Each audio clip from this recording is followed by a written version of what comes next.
Hi guys, this is the to-do list app. So here we have the input, and suppose I'll input a task here. So play cricket, and then I'll push this button. So this total number of tasks this got incremented to 1, and then similarly I can enter other task, play football, and then I can do study. I can do that, and if we have finished a task, then we can simply click on this circle right here. This will produce a strike through, which means that this task is completed.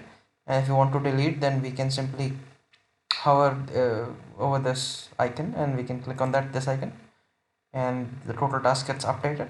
So this is our simple app which uses vanilla.js. And let's move on to the implementation. So basically this is the index.html file, the HTML file.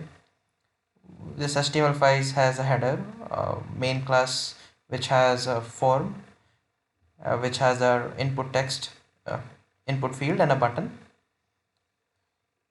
And we have a div element of the class to do list, where we have initially we have an empty UL, which is unordered list.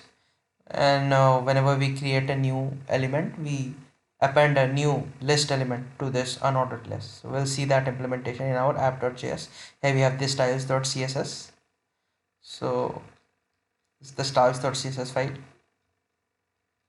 And then finally we have the app.js. So in the app.js, what we are doing is we are saying that in the form element, we're finding the form element, we are adding the event listener, and we are saying that if we see the submit, if we hear a submit event, then handle submit form function will be called.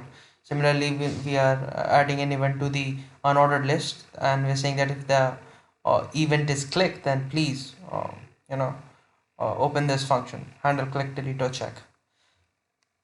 We are finding the this another element by id called clear all. We had a clear all button at the end in our to-do list. So there we are appending a click event, and on the click event, handle clear all function will be called. So let's see the handle submit form. So handle submit form, basically it takes an event, and then we have added the line e.prevent default, which will stop the default behavior, which is the reloading part. So that won't happen due to this line. And then we are getting the input, and we're saying the input value is not empty, then please pass input dot value to this function add to do, and run it.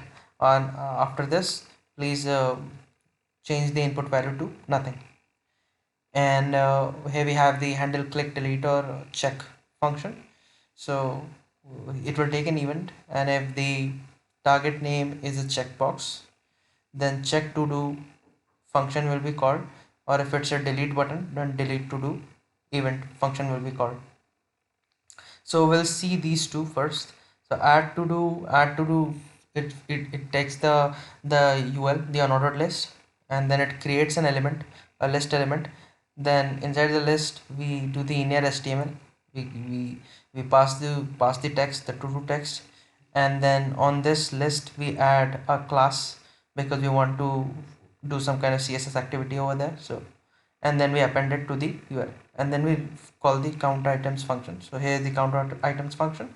We take the UL, and then we use the method child element count to find the count, and then we find the item count id, item count field, and there we inner HTML this count. So coming back to the check to do and the delete to do. So check to do is basically when we have completed an item, uh, we used to click on the circle, and we used to get the line through. So basically we'll get the parent node of the target. Okay.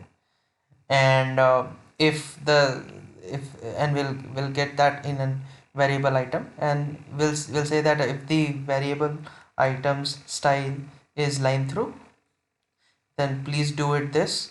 Otherwise, if it's not line through, then please do it line through, because um,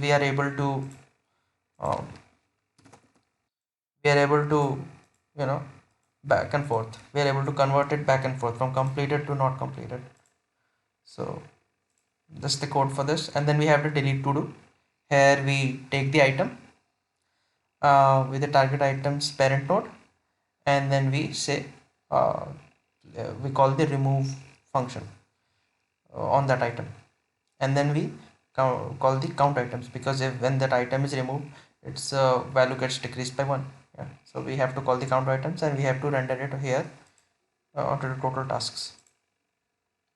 And then finally we have the handle clear all function, where we'll find the that unordered list, and on in there we'll uh, render this empty string, nothing, and we'll call the count items. So this is the code, and that's it. Thank you.